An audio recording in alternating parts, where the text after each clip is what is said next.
I'm gonna let some people join. Sorry, my live got cut off. We have no power. So I have no idea what's happened. But I'm gonna let some people join. If you're catching the replay, that's why my live got cut off, is because we have no power. We're all fine. I got Larry with oxygen. I went and got his concentrator. He's fine. I'm fine. But nothing happened serious. Let's let some people join. So if you're catching the replay, know that. And that's all I'll probably talk about. So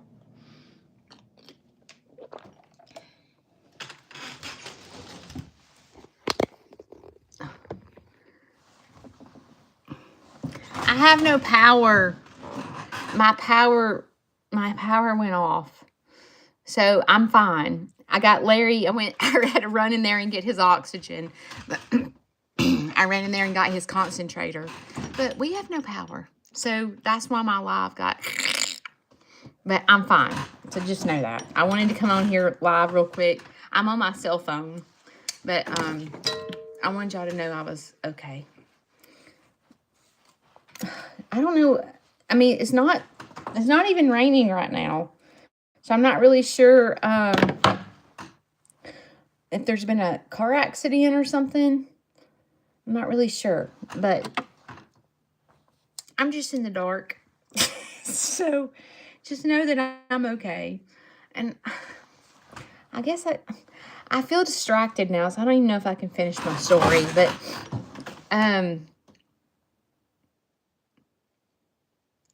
basically in life, people try to prepare you for what's going to happen when you when you're trying to make important decisions about your career, or you're trying to make,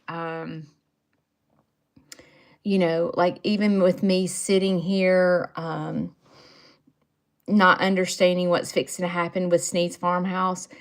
I feel like even if someone said, "Oh, you want chickens? Well, let's take you to this chicken farm for a month and you work it," I don't think I would have completely understood. I really don't. I don't think anybody really can totally prepare you for your future.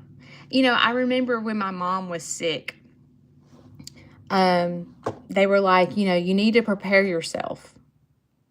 How do you prepare yourself for someone's death? Even like with Larry, Judy, you need to prepare yourself. Larry's declining. Like one day you might walk in there and he's dead. You need to prepare yourself for that. I don't think that you can. I do not believe. I told Shane, I said, Larry's resting heart rate was 130 yesterday. 130, his resting heart rate. And the nurse said, "Judy, he can't live with a resting heart rate like this." And his resting heart rate has been high since we got that virus. And they were like, do you understand? Like if it stays that high, he's not going to last. And so I told Shane last night, I said, you know what? If I woke up one day and walked in there to do Larry's medicine, or, in the mornings like I do, I think I would flip my lid. Did he just turn his oxygen off? Dear Jesus. Hang on. I heard it. Hang on.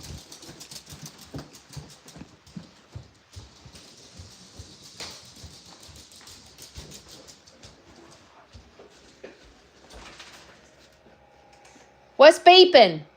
I turned that down one notch while I'm here. What are you turning it down to? Where it'll last a lot longer.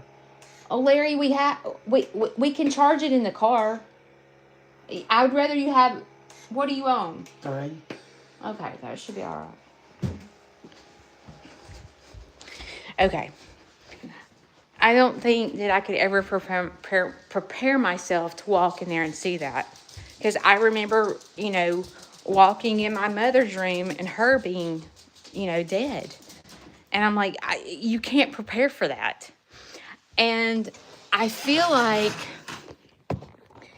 the only thing that you can do to prepare yourself for your future, whether it be like Judy with Snead's Farmhouse, the only way I can prepare myself for my future with Snead's Farmhouse, the only way I can prepare myself with Larry, the only way I can prepare myself with my marriage on things that might happen with Shane or whatever is to put tools in my pocket. What does that mean? That means that no matter what is thrown at me, I have a tool in my pocket for it.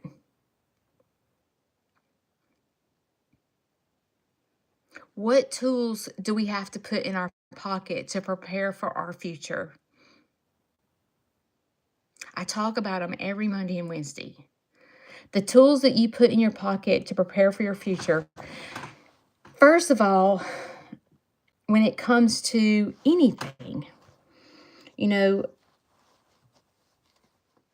God's word doesn't come back void, right? So, like, knowing that God is in control, that, you know, it gets on my nerves when people say, oh, God's not going to put on you more than you can handle. I'm like, I hate when people say that. But, I mean, it is the truth. But I hate when people say that. But I think in my head, tools in your pocket, one of the major tools that you need to put in your pocket is to have a relationship with your higher power, whether that be God or whoever you serve. Okay? You don't have to serve the same person I serve. Okay? But for me, my higher power is God. That's who I call God. Okay? And I have to know in my head, am I prepared for Snead's Farmhouse to never open? I have to pull out a tool out of my pocket because that's hard.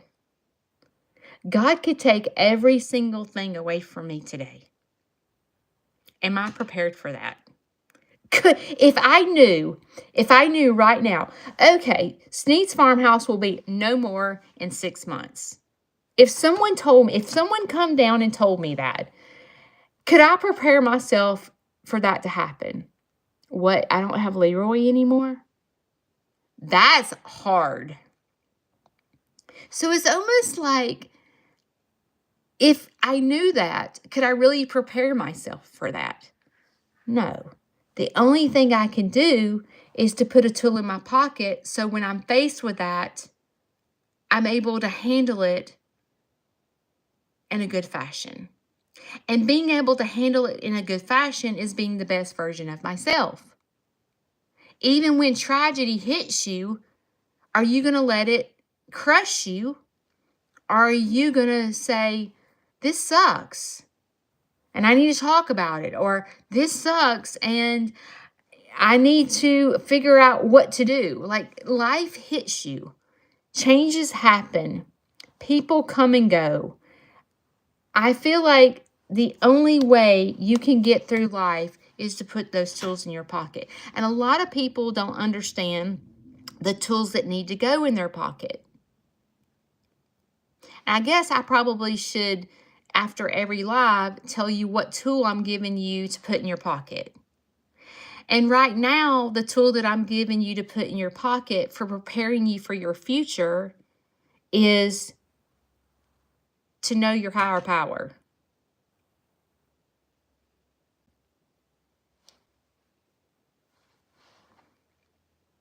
You know? I can't even see myself to even put on any makeup. And the center's coming today, and I'm like, if I don't have power, we can't go sit in the dark. You know what I'm saying? Sorry, I got distracted.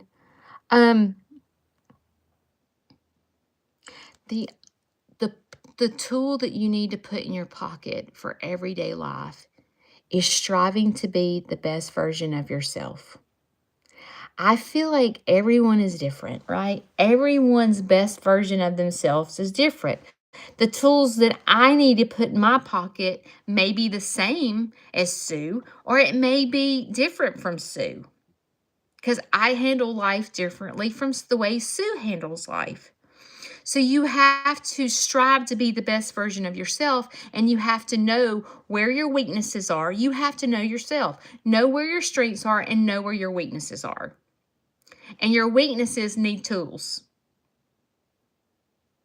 Your strengths are your tools. Things that you're good at are your tools in life. That gets you through life. Learning how to break things down with how people communicate with you is a valuable tool for me, because a lot of times I don't understand people. And I'm like, what are they trying to tell me? What are they trying to tell me? Because the words that they're saying are not coming out. It sounds like a bunch of blurbish. It's blur, blah, blah, blah. It don't make sense to me. So I have to figure out by their actions what they're trying to tell me, because not everyone knows how to verbalize themselves the correct way, because sometimes people speak out of an emotion sometimes people speak out of an emotion, and they don't speak out of facts. You make me feel like crap. You do this. You do that.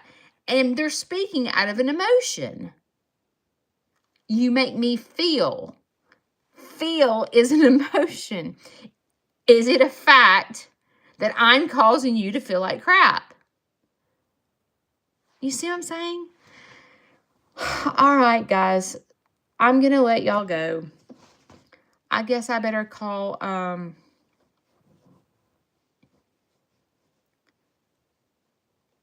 I was trying to read y'all's messages. Wait, what's that say?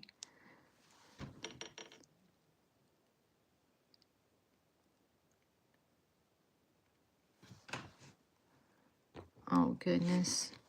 I'm going to have to call the group home, tell them, the center, and tell them that I don't have power.